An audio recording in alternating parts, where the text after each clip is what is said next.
Olá, turminha do segundo ano, tudo bem com vocês?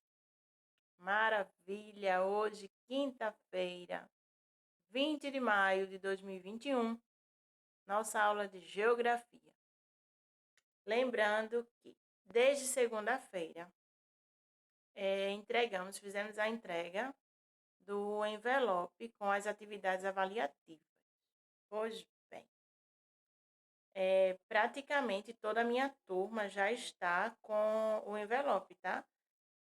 Pelas minhas contas, faltam apenas 3 alunos pegar o envelope, né? Lá na secretaria com tia Magna, certo? Lembrando que dia 25, que é sexta-feira agora, a outra deve ser feita a entrega, a devolução, né? Dessas atividades. Só deixa eu confirmar aqui se é 25 mesmo. Hoje são 20. Amanhã, sexta-feira, 21. Então, é na terça-feira. Então tem pouco tempo, hein, gente? É. Então, agilizem, peguem na secretaria, procurem tia Magna. Caso esteja acontecendo alguma coisa que você não possa ir até a escola pegar e ninguém possa ir buscar, então liga e avisa a tia Magna por que que você não foi, tá certo? Porque são todas as disciplinas, então precisa de um tempinho aí para que vocês respondam, né? Essa semana a gente não tá com aula nova,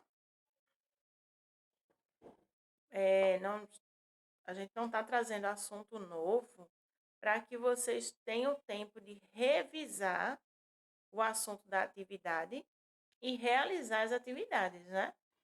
Então a gente parou com as atividades para casa, para que vocês realizassem em casa, para ficar com o tempo livre apenas para assistir a revisão e realizar as atividades. Então, na próxima semana, volta tudo ao normal, tá? A gente vai continuar com os assuntos da unidade 2, vamos dar continuidade aos conteúdos, então vai ficar complicado para vocês realizarem as atividades diárias, para não acumular, né?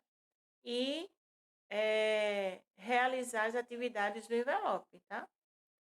Então, se liga aí no tempo, não perde tempo, né? Vai lá na escola, então liga para avisar o porquê que você não pôde ir buscar ainda. 3 alunos, toda a minha turma são 24 alunos, e desses 24 alunos, apenas 3 não pegaram, tá? Então, quem não foi ainda, abre o olho e vai buscar o envelope na escola, tá? Fala lá com a secretaria, com tia Magna, para poder realizar essas atividades. Então, vamos lá. Hoje, quinta-feira, 20 de maio de 2021, nossa aula revisão e correção de geografia. Então, a correção será da atividade que enviei para vocês no dia 13 de maio, que foi quinta-feira da semana passada, né? Como vocês sabem, a nossa aula de geografia é uma vez por semana, por isso que dá esse espaço aí, diferente de português, de matemática, né? Que são 2 vezes na semana, não é isso? Então, por isso que dá esse espaço tão longo aí entre uma correção, uma atividade e outra. Nessa aula do dia 13, falamos sobre a ação do homem na natureza. Assunto que já vimos anteriormente, quando falamos sobre paisagem natural e paisagem modificada, né? Que é justamente sobre esse assunto. A paisagem modificada é quando o homem vai lá e mexe na paisagem, né? Ele precisa modificar alguma coisa para o bem próprio ou então da comunidade, da sociedade, né? Aí temos duas imagens, uma é um ambiente natural, onde não tem nada construído e o outro já é um ambiente modificado, onde foi feito aí essa represa, né, para contenção da água e até por questão de geração de energia, alguma coisa desse tipo. Então, houve a modificação, mexeu, o homem foi lá e mexeu na paisagem que era natural. O assunto foi justamente esse, tá? A ação do homem na natureza. A atividade foram das páginas 49 e da página 50. Na página 49, a atividade 1 pede o seguinte: pense e responda com suas palavras que motivo leva o homem a modificar a natureza. Certo? Então, resposta pessoal. Eu vou ler para vocês a resposta de Brenda, tá? Que ela mandou aqui, ó, no nosso aplicativo, tá vendo? Então, vamos lá. Brenda, geografia. Então, Brenda colocou que motivo leva o homem a modificar a natureza? Por causa do crescimento da população e da ganância do homem. Uma boa resposta, não é? Às vezes não é só o crescimento, ele quer mais e mais e quer mais, e isso se torna ganância, né? Ganancioso, termina destruindo a natureza por vaidade própria. Muito bem, Brenda, ótima resposta. Então, da mesma forma que Brenda fez, uma resposta pessoal e depois enviou para mim a atividade, né? Tirou foto da tela, tirou foto da página do livro, mandou para mim no aplicativo. E eu acabei de abrir aqui a atividade de Brenda, certo? Então, atividade 2. Observe e descreva, observe o desenho e escreva o que o homem construiu nessa imagem aí, né? O que é que tem de construção? Temos aí ruas, viadutos, avenidas, né? Ou provavelmente praças, certo? 3. Cite 3 consequências sofridas por causa da exploração errada da natureza. Sugestão de resposta: a poluição do ar, a degradação do solo, a extinção de espécies de vegetais e animais. Esses são alguns dos problemas, né? Das consequências quando há a exploração errada da natureza. 4. Pesquise e cite transformações que o homem faz no meio ambiente para poder usar os transportes. Isso daí é muito simples, né?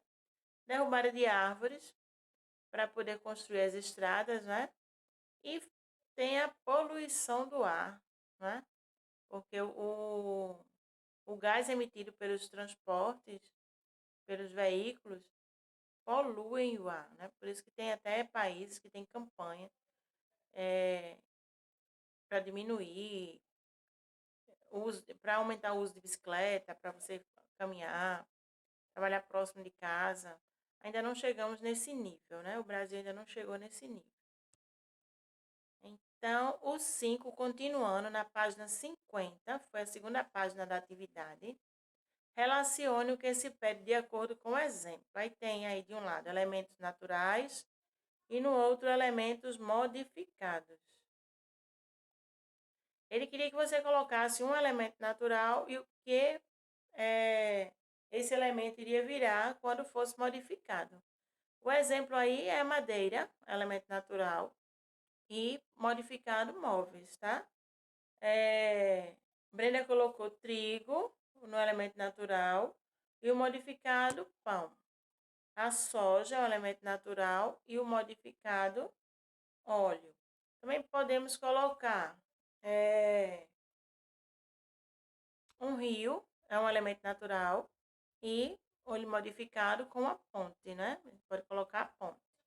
O solo é um elemento natural e como modificado construções, né? Construção de casa, de pistas, certo? Também é resposta pessoal. Pense e escreva. Por que existem hoje reservas florestais e parques nacionais? Porque há grande necessidade de preservarmos a natureza. Então, simplesmente para preservarmos a natureza, para que o homem não a destrua. 7.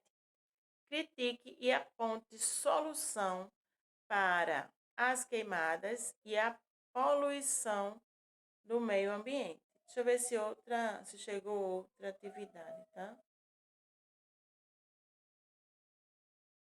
Não.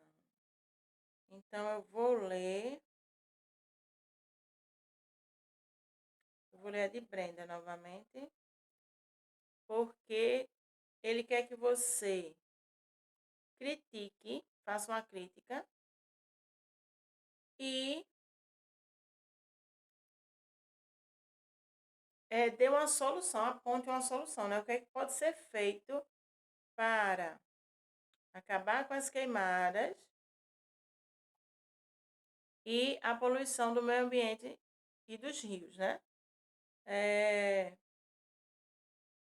Brendinha colocou nas queimadas a crítica, porque mata os animais, e a solução não queimar, né? Parar, não é de queimar.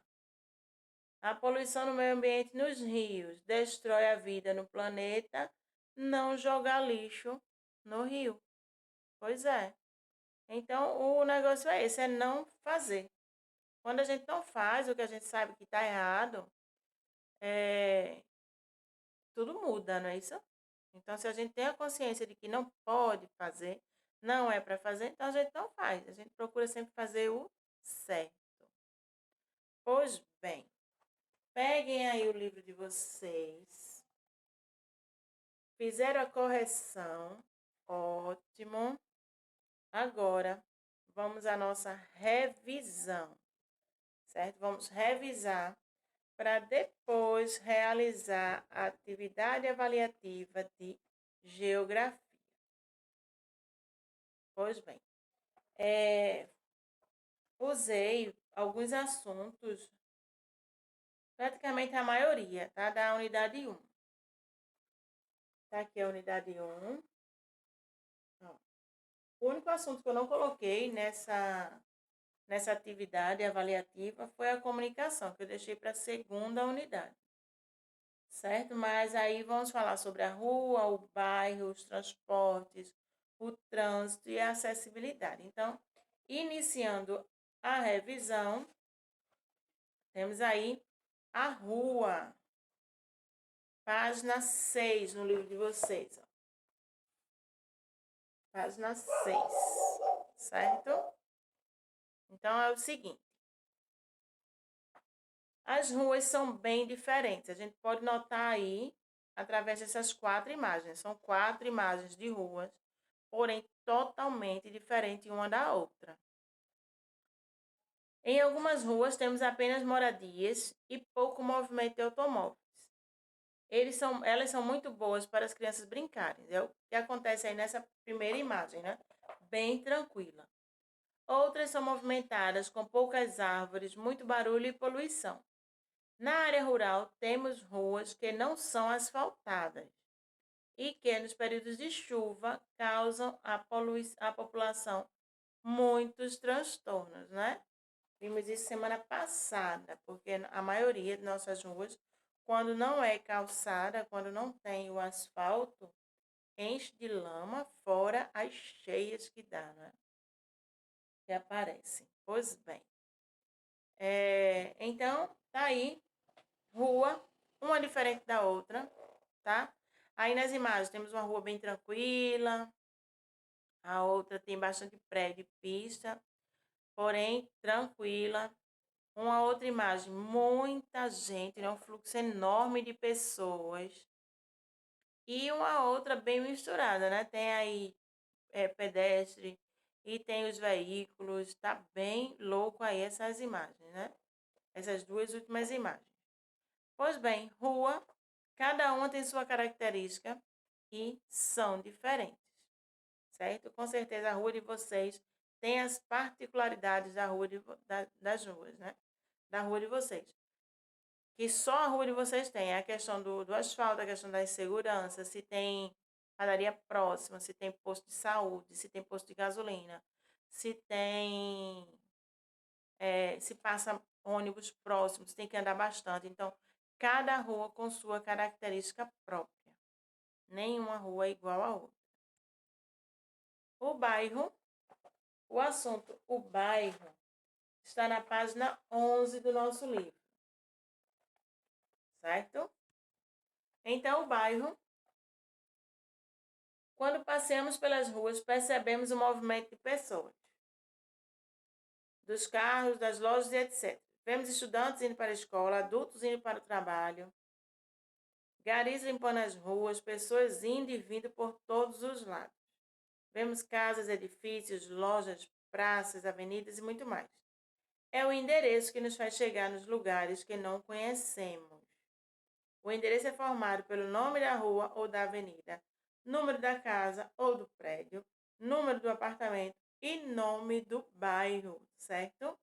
O bairro é um pedaço de um município que recebe um nome e tem características próprias também. Geralmente, dentro de um bairro, encontramos tudo o que precisamos: escolas, supermercados, igrejas, farmácias, praças, postos de saúde, quitanda para vender as frutas, loja que ajeita a bicicleta, o rapaz que conserta o computador. Tudo isso está no bairro. Então, temos aí a imagem do bairro, e o bairro pode ser residencial, comercial e industrial. No bairro residencial, a característica principal é que é aquele em que predomina casas e prédios. Então, no bairro residencial, o que você mais vai encontrar é algumas casas, muitas casas e prédios, certo? Então, bairro residencial é aquele que predominam casas e prédios. No bairro comercial, ele já é bem caracterizado por causa do movimento e das lojas, tá? Sempre tem bastante lojas. Então, bairro comercial é composto por lojas e é bastante movimentado. Já no bairro industrial, o bairro industrial é onde se localizam as fábricas e indústrias. É uma área afastada do centro. Então, neste tipo de bairro industrial, vamos apenas encontrar fábricas e indústrias, certo?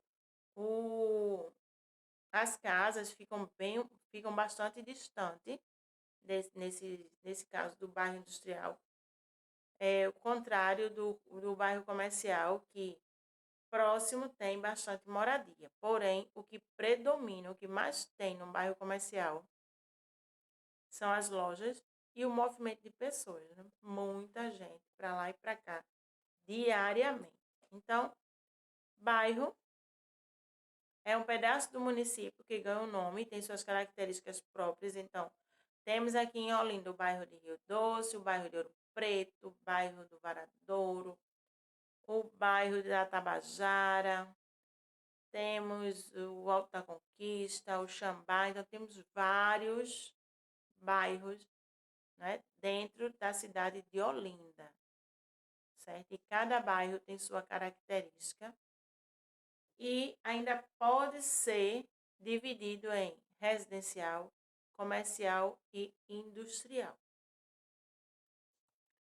Outro assunto que vimos na unidade passada foram os transportes, que está no nosso livro, na página 19. Então, os transportes, o homem sempre sentiu a necessidade de se locomover de um lugar para outro. A história conta que, durante muito tempo, o homem andou somente a pé, em busca de alimentos e de melhores locais para se abrigar. Depois começou a usar também animais como meio de transporte. Com o passar dos tempos, foram criados meios para ajudar na locomoção e no transporte, como carroças, bicicletas, bondes, ônibus, aviões, trens e etc. Seja na cidade ou no campo, para trabalhar, passear, ir à escola, é muito difícil imaginar como faríamos para nos locomover sem algum meio de transporte. Ficaria horrível, com certeza, né? Principalmente para quem estuda e mora distante ou trabalha distante do local onde mora, né? Da residência. Então, realmente ficaria muito difícil. Os transportes, eles são divididos são classificados, né, no caso, em transportes terrestres, os aquáticos e os aéreos, tá certo? São esses três tipos na classificação. Então, o transporte terrestre, esses meios de transporte podem ser motorizados ou não. Eles trafegam na rua. Então, quando ele diz que pode ser motorizado ou não, a bicicleta não é motorizada. Algumas, né? Tem bicicleta motorizada já, mas a maioria não. As carroças também não são motorizadas, né? As charretes também não. Então, os outros aí são motorizados. Então, o meio de transporte terrestre ele pode ser motorizado ou não, certo?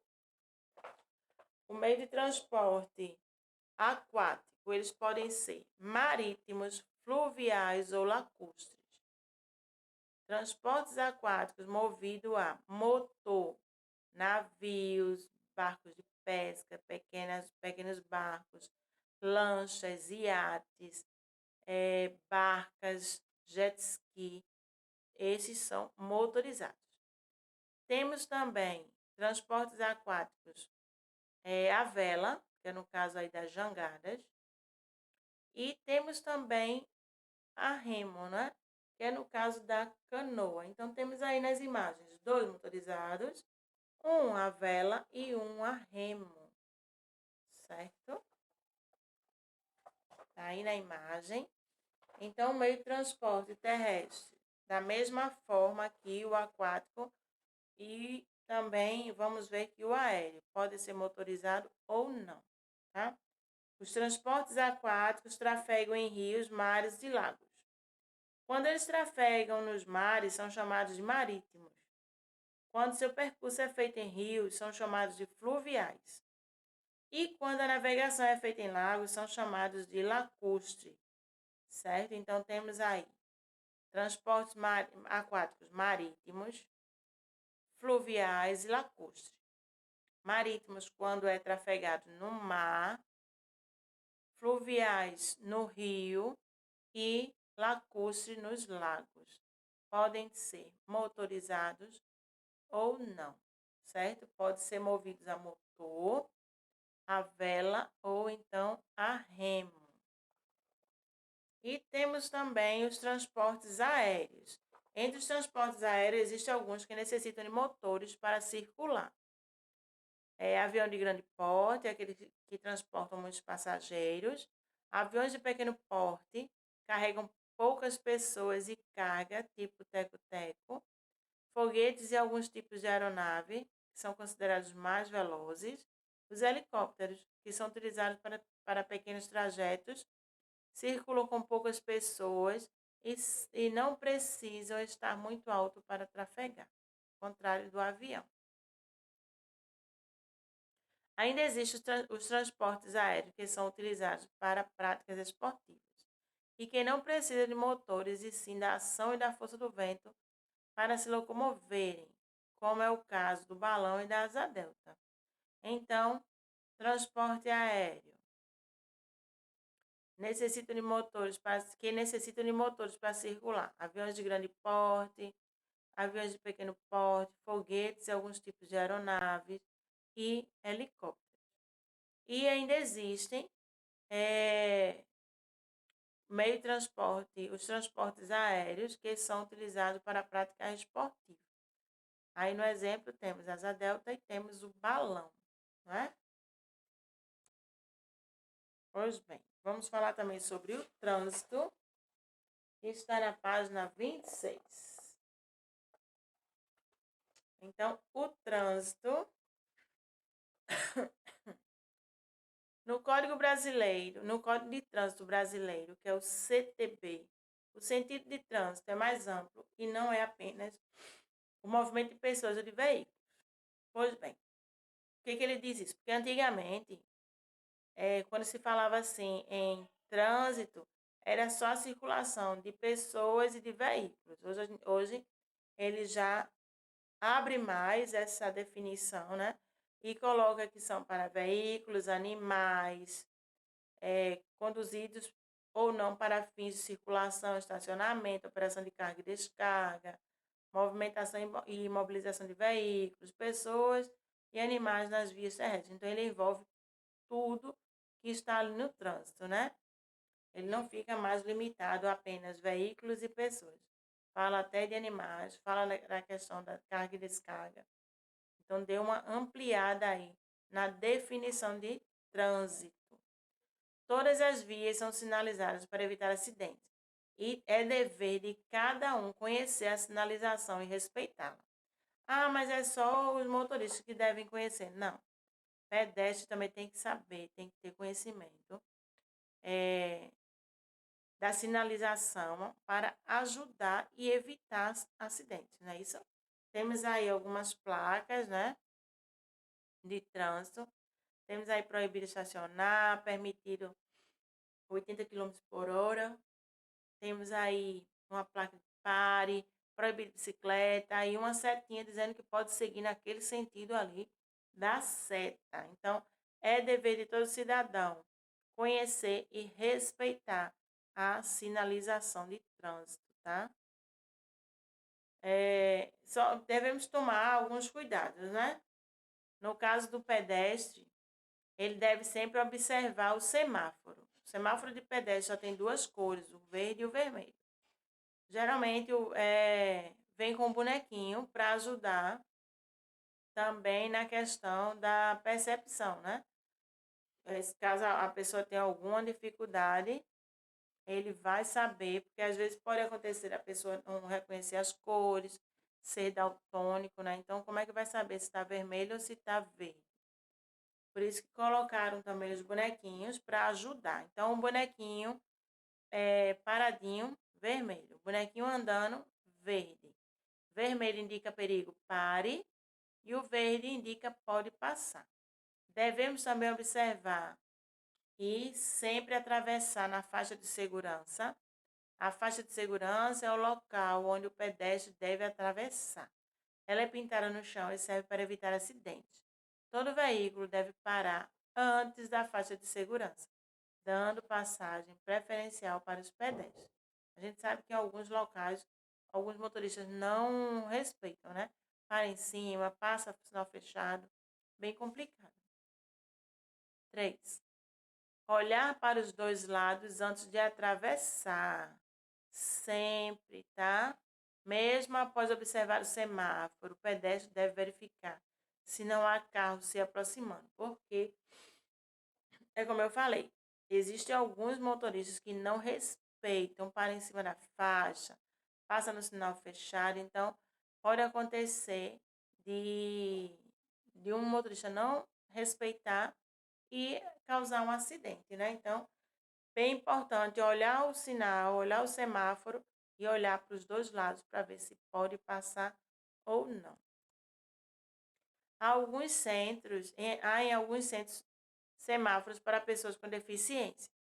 Eles apitam de forma diferenciada, indicando quando o sinal está livre e quando ele está fechado para o pedestre. Existe também semáforo para veículos. Esses usam três cores, né? Ao contrário do semáforo para pedestre, que tem apenas duas cores. Esse para veículo tem três. Vermelho, a mesma indicação. Pare, perigo. Amarelo indica atenção e o verde indica pode passar. Pelo Código Nacional de Trânsito, o pedestre que atravessar na rua fora da faixa de segurança ou da passarela pode ser multado. Então preste atenção, tá? Se tiver câmera, pode ser multado. O condutor deve ter cuidado dobrado ao sair dirigindo, pois ele é responsável pela vida do pedestre e do passageiro e pela própria vida também. Por isso é importante que ele tome alguns cuidados. Usar o cinto de segurança, não colocar a cabeça ou o braço para fora do veículo. Crianças no banco traseiro devem também usar o cinto e cadeira especial se for muito nova e não usar o celular enquanto dirige. Ainda vemos bastante gente fazendo isso, né? E o nosso último assunto dessa unidade foi a acessibilidade. A acessibilidade.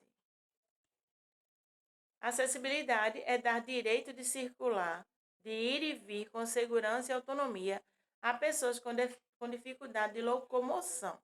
Mulheres grávidas, obesos, idosos, pessoas com deficiência, que usam cadeira de rodas ou bengalas e outros.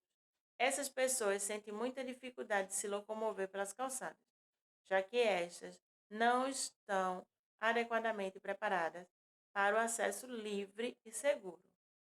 Então, a acessibilidade é dar direito às pessoas de ir e vir. Essas pessoas que têm alguma dificuldade de locomoção,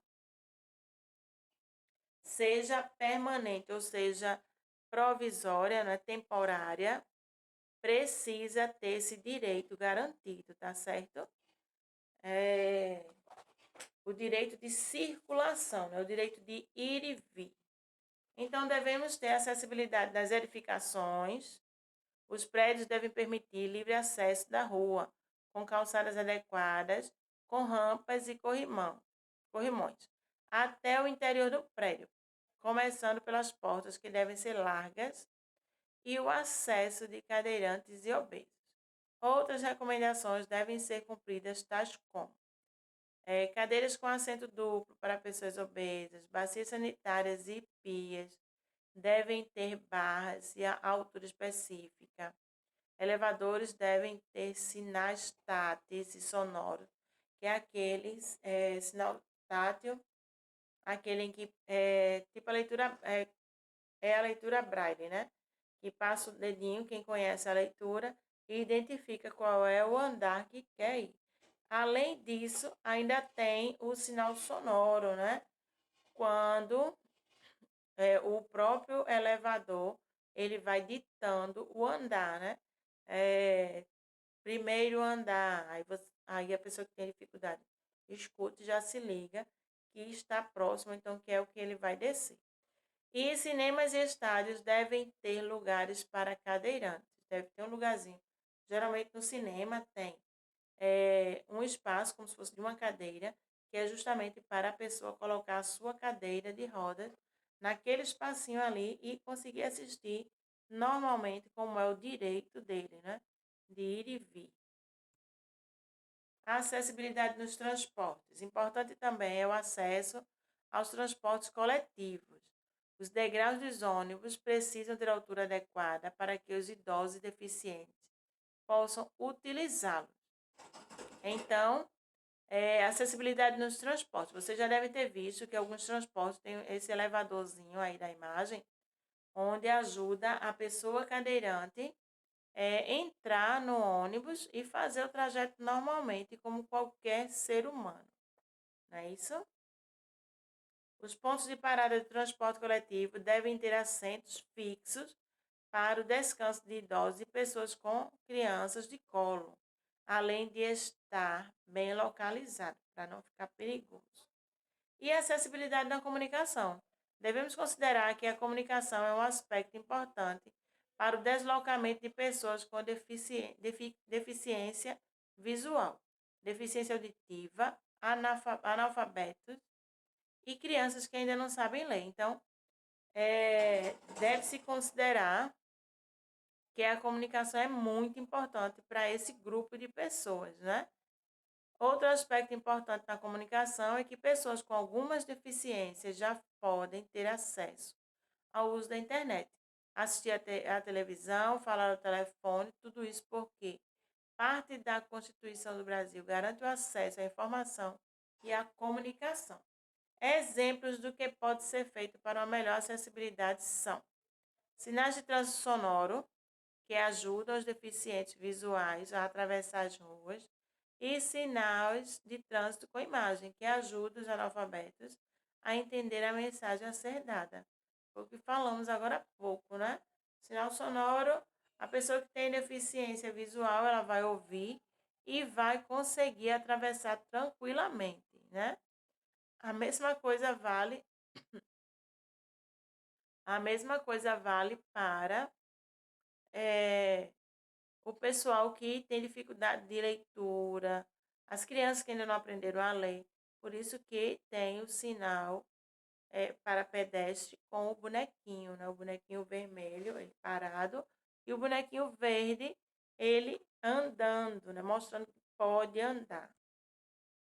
Pois bem, após a nossa revisão, vocês podem realizar a atividade avaliativa de geografia, certo? Tem aí, são 3 páginas, tá? Ou então 2, né? Porque deve ter frente e verso aí no envelope de vocês. Atividade 1. Observe as figuras e escreva quais as diferenças entre as duas ruas. Duas ruas, você só vai escrever qual é a diferença. 2. Circule a rua que foi projetada para a movimentação de veículos. Tem 2 ruas, você vai me dizer, vai circular aí qual foi projetada, qual foi feita para a movimentação de veículos. 3. De acordo com a rua em que você mora, marque com o X as opções correspondentes ao que existe nela. Então, temos aí 3, 6, 9, 12 itens. Desses 12, vocês podem marcar quantos quiserem, contando que exista na rua em que você mora, tá? Então, temos aí fábrica, casa, restaurante, calçada, sorveteria, praça, lotérica, padaria, farmácia, shopping, escola, prédio.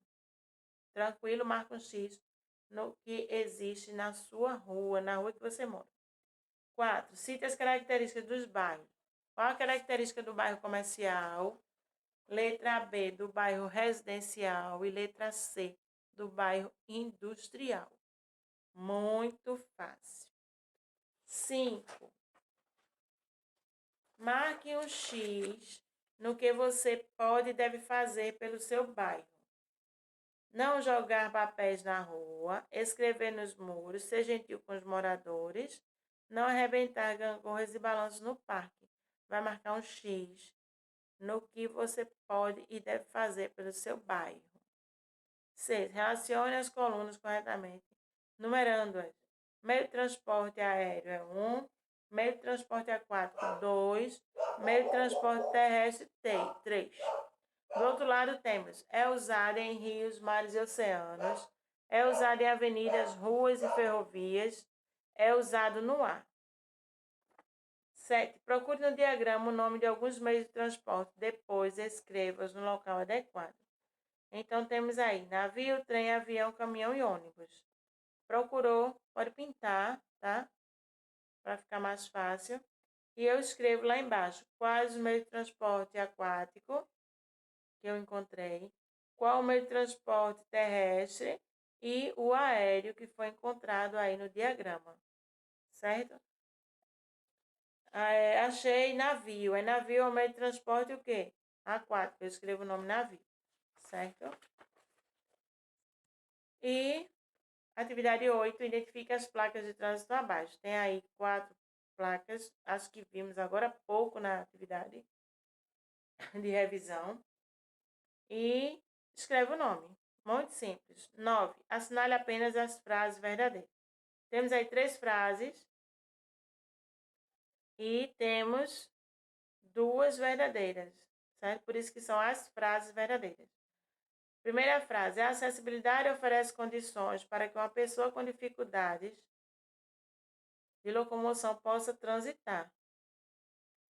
Segunda frase: as pessoas com dificuldade de locomoção devem ficar em casa.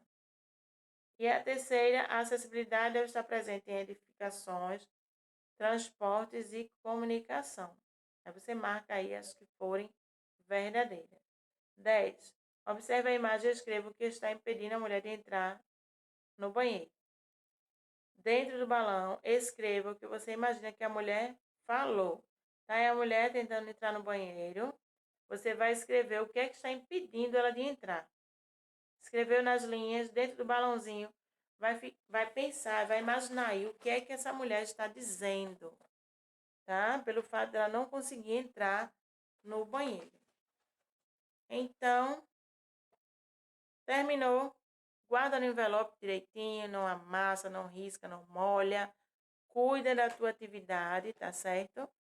E assim que terminar, pede para entregar lá na escola, tá certo? Então, um beijão para cada um de vocês. Uma boa atividade avaliativa, boa sorte. E 3 alunos ainda não pegaram o envelope. Então, vamos lá, tá? Vamos pegar para realizar essas atividades. Um cheiro no coração de cada um. Até a próxima aula.